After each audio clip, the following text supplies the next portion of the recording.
So for the last 20 or so years, I've been living in a rural area, like on old farmland.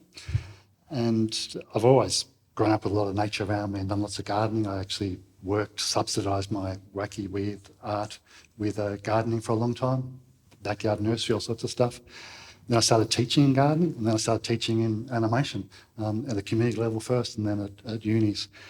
So that was great while the kids were small and had to have a steady income, because this is not steady.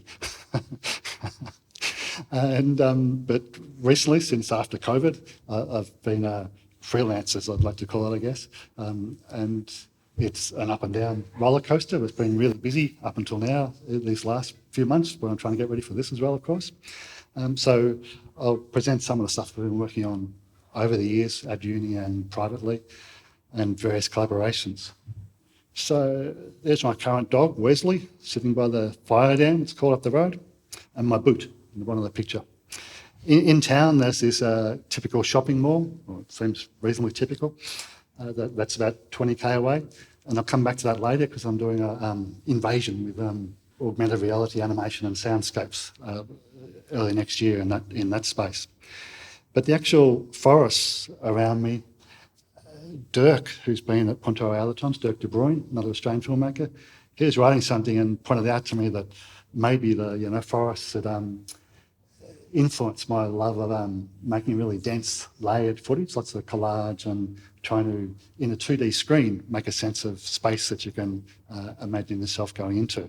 So that the forests just up the road from where I live are like that. You can look for miles and there's all these layers, let alone the textures and light and shade up close, which I love. In my spiel that I sent to Noel, that's appeared in various places, I think, I was talking about endless fascinations and what's the other silly phrase? Like a podcast, unsolved mysteries. Because you'll see in a minute that, like Noel mentioned, I have been fascinated with this stuff since I was a teenager, and it hasn't gone away. And so they're like unsolved mysteries for me, and that's the attraction of it. So these are some possibly silly questions that I had. I was joking with someone who was trying to get me to explain what this was about, that it was a universal language, but no one can understand it. But no one can understand it precisely because it's unfixed in meaning. That's my understanding of it. But who the heck am I? I'm father of two beautiful girls and a husband and a gardener and all those sort of things. And online I'm digital compost on Vimeo and Hidden Creatures and Edmundio on SoundCloud, and my actual name, Paul Fletcher, and also Albert, which is one of my creatures, on Bandcamp and iTunes, all that sort of stuff. So in some ways, I'm an unsolved mystery myself, as we all are, I think. There's so many possibilities and limits from my present life and even from previous generations that I know little about. One of the reasons I make abstract animations of films of sound and movement is to release and share moods and feelings, perspectives that from my own experience, that I may not understand myself. And hopefully it creates an interesting non-verbal conversation. Down the bottom corner there, that's the uni profile, which they finally deleted now. So this was a book back in like 78, it might have been, when I was 17, maybe 16, that sent me on this terrible path. And our friend Larry Cuba is in at least the second edition, if not the first one. I remember reading about him all those times ago. And it's pretty weird to think, like now I can get any number of films on YouTube or Instagram, inspirations and people's amazing experiments around the world. Back then, I just had a few tiny little stills in this book and some writing about these experimental films. It was a whole different way of making films that really appealed to me. So I experimented with scratching on Super 8 film, splicing up Super 8 film, making collages, that sort of stuff. And I found Super 8 cameras in those days that were at junk sales or in the rubbish heaps, and some of them didn't work, and that was really interesting how they didn't work. The other inspiration around this time was a show on the community radio station called Experimental Music, something like that. And that fascinated me, people making instruments out of all sorts of things and playing normal instruments in different ways. And it's still going on, and it's quite big in Melbourne and Australia, it seems, in little pockets, and probably around the world, now still. There was a scene at that time. I moved into a share house with one of the guys that did that radio show, and then joined their band, which I'll come back to at the end of the slides, because it's been performing again recently, and I've been printing record covers, all sorts of fun stuff for that. So it's funny cycles and all this. But to shut me up for a second, I'll show a reworking of some of that Super 8 footage that I did for one of these retrospectives of that scene, as they like to call it, of the experimental music and film. It was multimedia called back then sometimes, before CD-ROMs existed.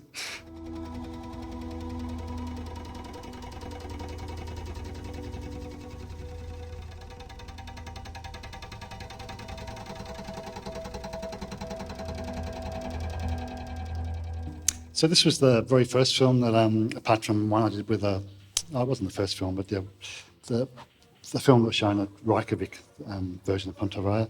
I'll just show a tiny bit of it.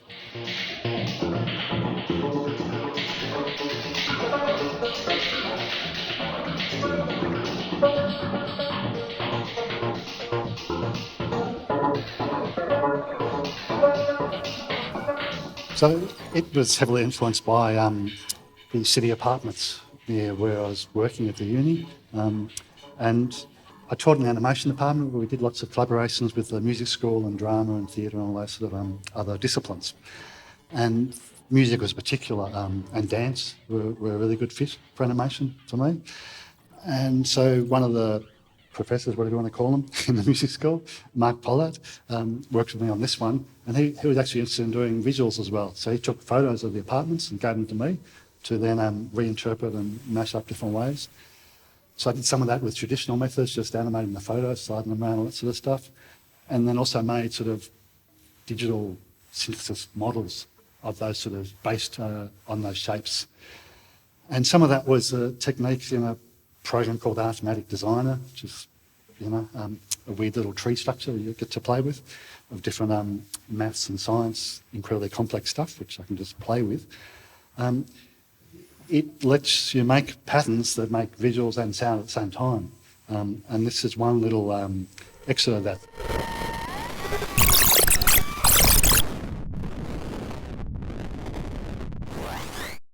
When I moved to the current area in the early 2000s, I got involved with a theatre group that they called their work live art. So it wasn't just traditional theatre, it was all sorts of installations and performances and putting the theatre in different public places. A common, art term was site-specific work. So one of the first things I worked on with them was an old gasworks in Bendigo that's been closed down for 40 years maybe. We got in there in the dark one night with little torches and filmed in there and threw flour around to simulate the dust of the gasworks and all that sort of stuff. I haven't got the footage of that, for better or worse. And in 2006, I did my first interactive modular film performance, improvising from a bank of little animation clips I made with a modified vacuum cleaner, which was about this big with bits sticking out of it, which definitely wouldn't have travelled in the suitcase. This is today's version of something like that, to control the animation and make a film different each time you perform it. But this next example was with the theatre group. It was a show about sheds. How some people end up living in their sheds, or it becomes a big part of their life, and all sorts of sad and happy stories from sheds. And so the sheds are the habitat, and the objects in them are stores of memories and dreams, perhaps sometimes. So this was with a sound artist in Bendigo that specialised in music concrete at the time, chopping up little fragments of sound and recomposing them in different ways. It's very subtle and quiet and quite beautiful.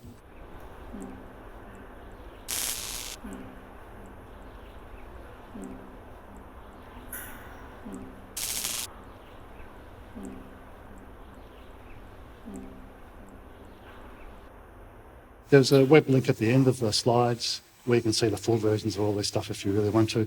I'll just fly through stuff and I apologise. One of the inspirations in that was that phenomenon. If you've ever been in a metal roof shed and the piercing hot sun, you see those little projections the sun makes on the ground or on the floor, if there is a floor. These days I'd be quite happy making a film just based on that, like this photo shows.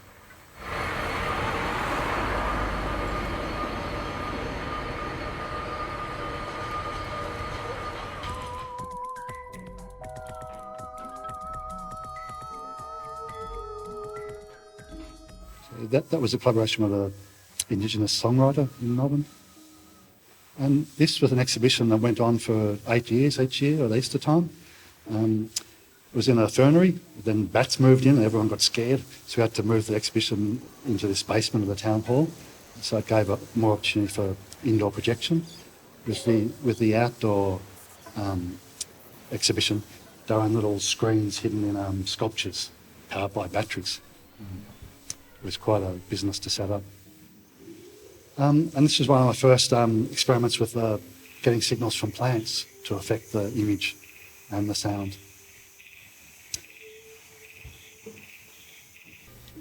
And then this was a more recent collaboration with a spoken word artist and another composer, Anthony Lyons, who I've done quite a bit with. And it was from a residence, it was site-specific in inner city, Melbourne, Fitzroy. Ideas about home. And I'm in the dark on that side, playing a metal truss that's got water in it. I can drop tubes in to change the pitch and all sorts of other experimental music sounds, as well as controlling the visuals.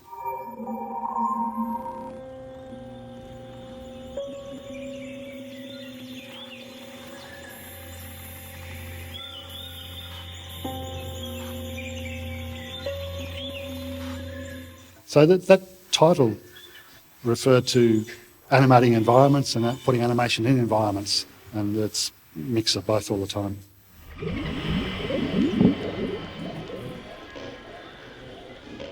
This is a little bit of the outdoor one that combined various sculptures and screens and multi-channel sound all over the place. So that was in the regional town. There was like 6,000 visitors to the exhibition because it was like a tourist weekend.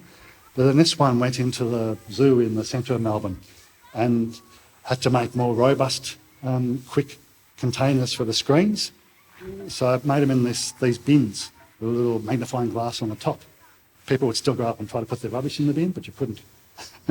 You see some footage of people walking around the zoo and looking and seeing the animations we made with the students related to the zoo animals. And some were totally abstract, lots of them are totally figurative.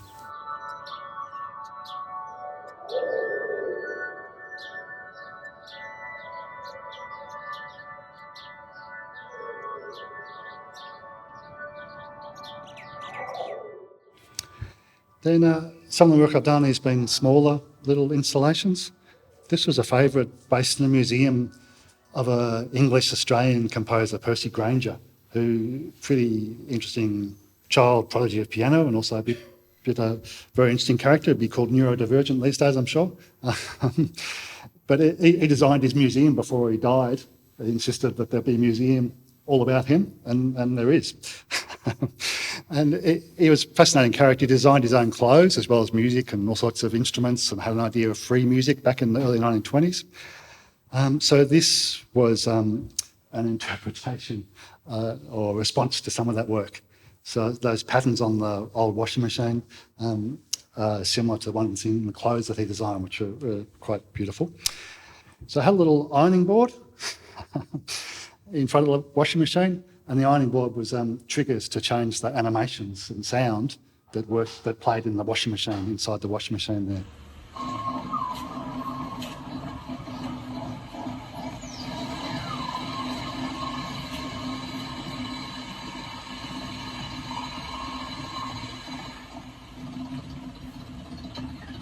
Related to that, there was a performance we did as well, and I had prepared sewing machines. These were mic'd up. One was just sound, one did visuals as well. And these works were with Anthony Lyons, another music composer that I met through the uni. And we had a big exhibition planned with big screen projections. And there's a little clip from some of the animations that were based on the sounds of the sewing machines. and Percy Granger's voice from interviews and stuff.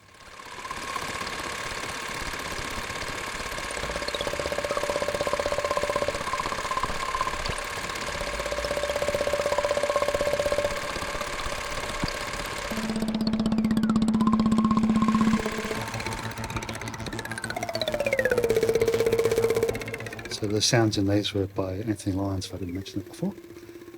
And this one has a little bit of the composer's voice in it and other stuff. I think you get the idea of that exhibition. Moving on, more recently, only a few years ago, with Anthony again, we worked through the lockdowns in COVID. We did rehearsals remotely of me doing visuals and his doing modular music, and we'd use that, listen to amp and all those other things, and record the output of that. And there's at least one film from those rehearsals that's been screened at festivals. Plus, it helped practice our relationship of music and sound, I guess. And this was an installation we did with in the foyer of this big theatre for a festival, where some of the plants were mic'd up to get the signals to change the sound and the picture. Some's pre-recorded just for convenience, but there was like an hour of recording of real-time generative stuff. It wasn't the budget to have it completely generative and just for one day, for instance.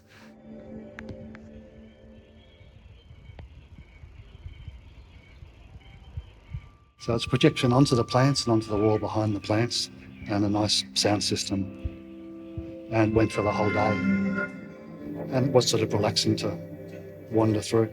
And thanks to the council people for dragging in about 100 pot plants. And this was designed for a little foyer atrium, they called it, in a gift shop. And I've been fascinated with mobiles out of plant materials, another way to bring the garden back into the abstract animation. And funnily enough, it's worked back the other way too. The minimal, for me at least, it's all relative, the minimal movement of the mobiles has influenced the animation I make sometimes, and vice versa. There's a similarity in some of the nice movement that you get from a natural thing drifting around in the tiny breeze. So it went for 4 or 5 weeks, and it had a different appearance during the day and to its night version. So it's like circadian rhythms, if you like. Combined projection, lighting, the sculptures or mobiles, and a cool material that was double-sided. You could. And then I had a residency just the start of this year, where I got to explore more about the mobiles in a studio for 4 weeks. So I had the whole studio filled with all these things hanging, and then experimented with projection and light, and had a bit of an open day at the end of it, and turned it into some films as well. And the old ironing board came back into this one. I reworked it so you could change the projection in the final setup. There was also a special little foot switch, and also the soundscape that triggered these speakers with, if you like, kinetic mobile sculptures, junk attached to the cones, really simply. I ended up putting a fake Hessian floor with all sorts of threads and stuff, trying to emulate mycelium fungi growth, all that sort of stuff, which is so popular at the moment and is fascinating.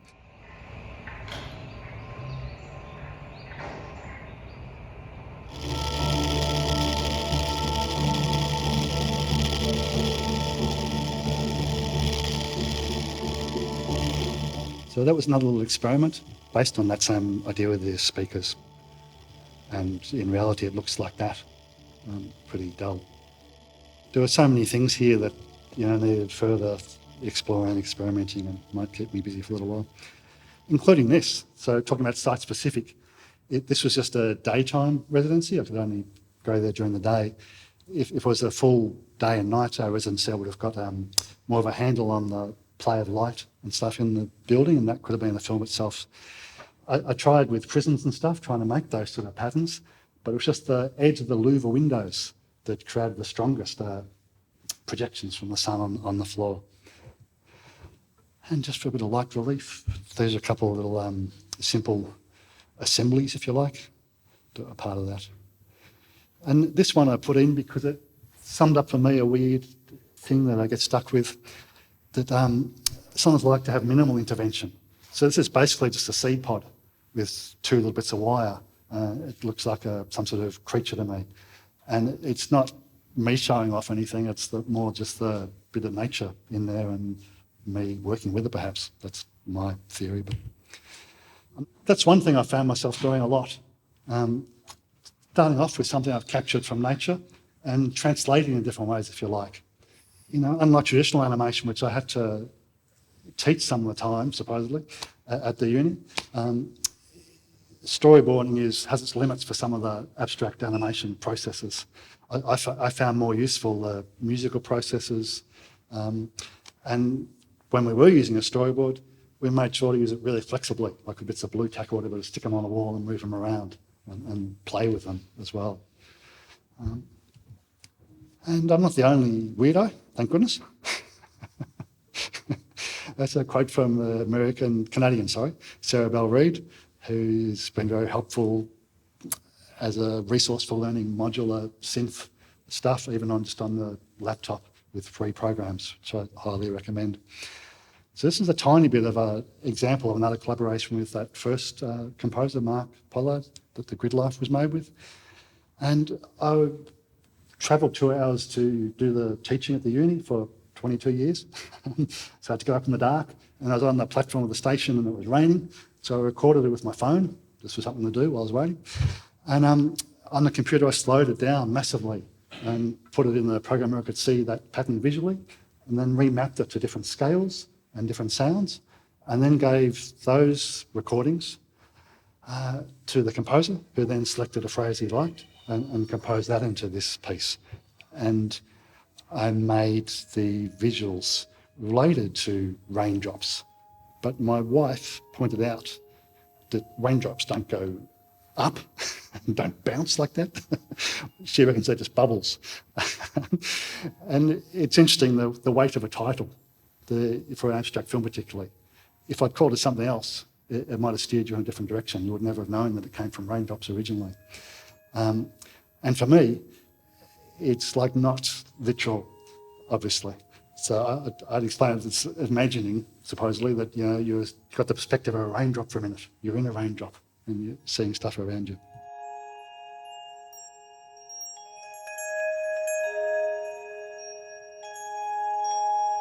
There is a spot somewhere where you can tell that it's based on a photo of an actual spider web, and it was actual frost droplets frozen in the morning on the spider web. So online there's a whole breakdown of that process.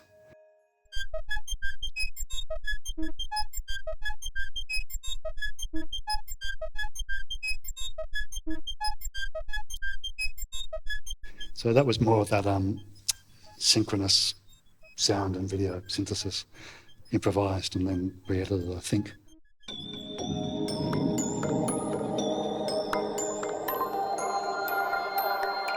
This one was interesting by comparison. It's similar sort of dots, but there's a whole different style of movement. It's from fibre optic thing, and things are swaying around the breeze. It's interesting that even with lots of physics and complicated coding and stuff, which I don't really do, you can simulate some of that stuff, but it's never exactly the same as the subtlety and variation in the natural phenomenon, for my mind anyway. This was from that program creating patterns that can make sounds as well, and the sound goes like that. So it's pretty much just a low sine wave or something like that. It wasn't so useful to me at the time in that way, but it was inspiration for editing and composing a different soundtrack too.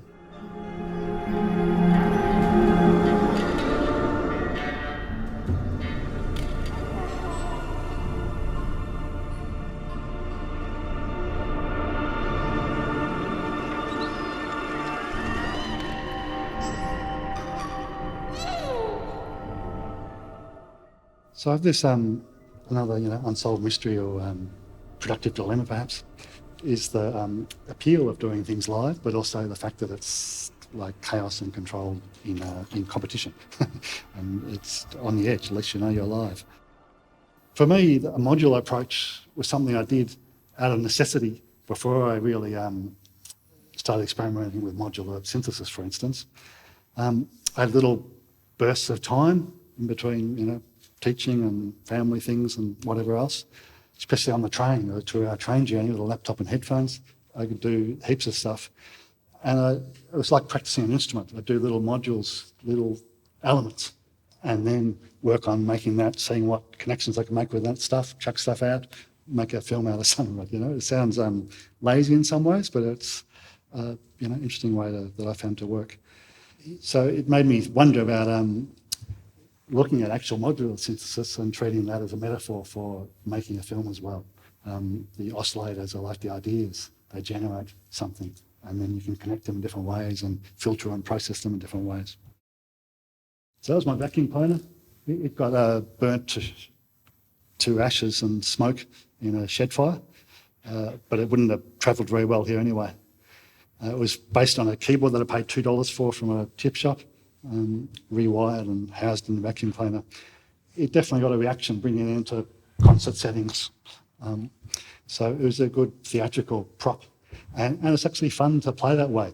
It's so different from fiddling around a little computer. That's some of my so-called music room. I use that for sound effects as well as music and sound design. And sorry?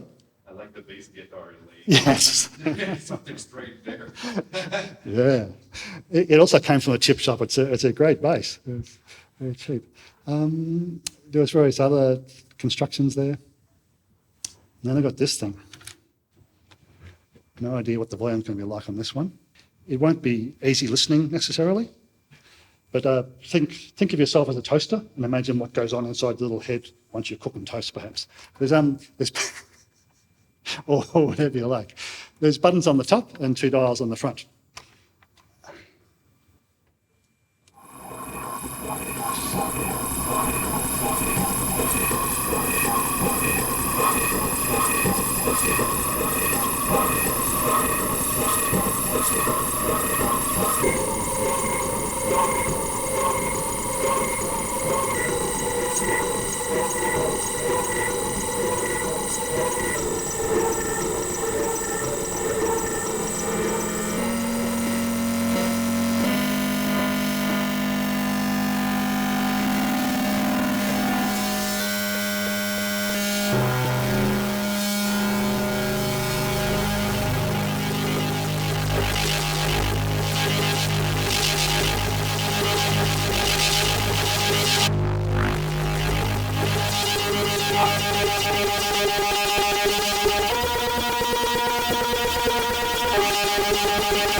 Here you go. Thank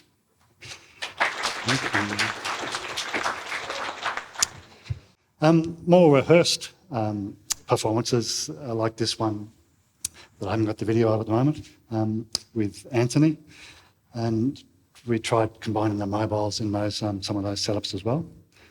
And with this one, I had a little like a little mini diorama, I guess, with the camera on it to combine with the projection and the visuals, and Ant had all these modular set up on the other side. I like the projection of the light on the junk on the wall.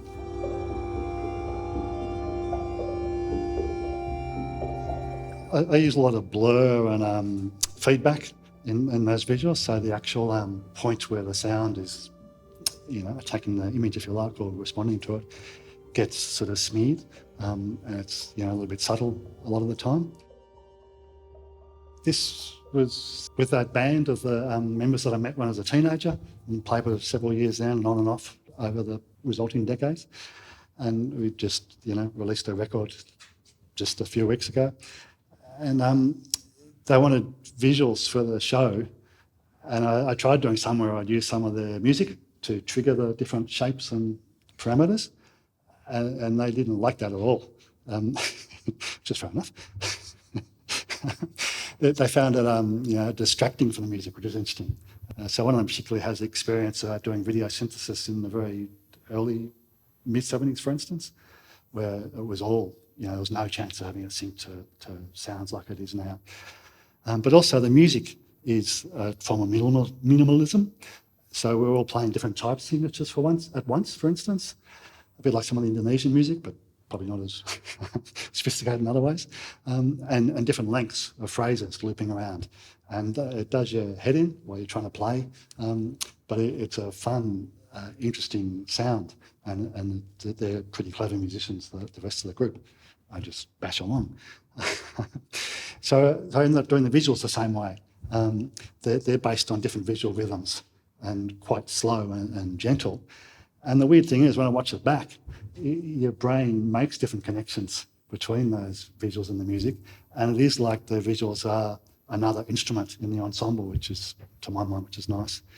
And the other, cool thing these days is there's LED lights there, which are, if the person did a good job on the lights, it's blending with projection nicely. It looks like it's all the same gestalt or whatever. It's just a phone recording, of course.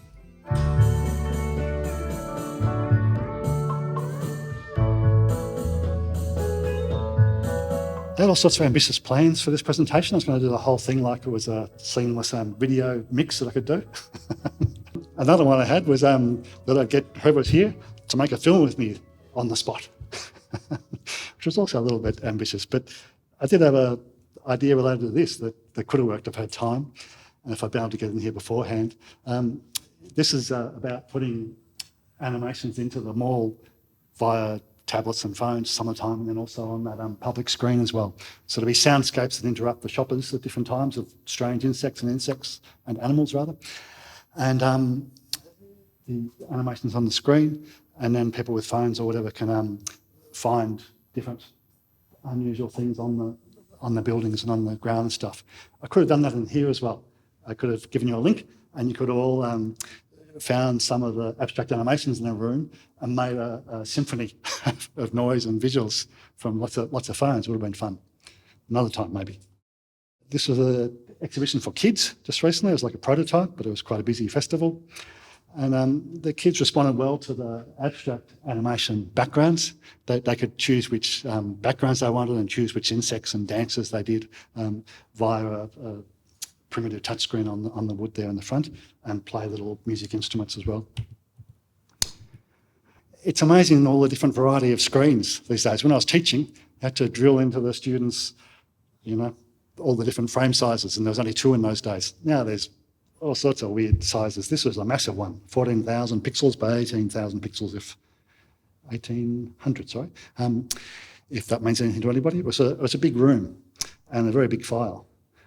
So that's some of the actual footage in the 3 strips of it. And these are some photos the curator kindly took from me because I didn't get to see it. in the room. It's obviously hard to fit the whole room in one photo.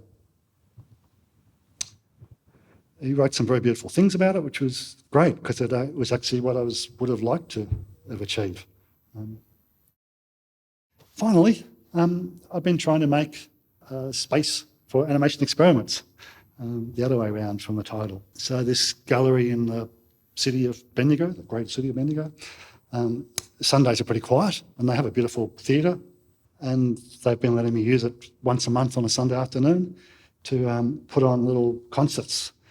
It's all, voluntary and no one gets paid and that sort of stuff. I'm working on some other solutions for that, but nothing yet. but over my time, there's been lots of organisations like that.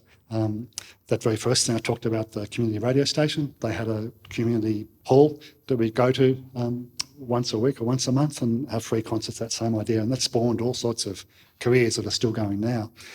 And then in Bendigo as well, there was a similar thing where we met and just did all sorts of experiments, for each other and the small audiences that turned up. So you'll recognise, possibly, our favourite Punto Raya contributors, or one of many, the Kino Manual, who unfortunately are not here today, but they sent me some stuff to screen at one of these events, as did a few other international people. So if you want to share something to this small regional community, there's between 5 and 50 people if you're lucky that get to see it. But they're enthusiastic and it's inspiring and it's nice to send stuff back and forth around the globe. It's way easier, like Noel was saying these days. And if you happen to be in Australia, when I get home, you can come along next 17th of December. I'll be subjecting people to this with a different set maybe, probably the same, and this other setup as well. And there's some other, a live band and film and stuff. This other stuff, still plugging. I had this set up to trigger modular effects and visuals, but it's a bit too much to go into now, I think. I've got a sort of pre-recording of some of it.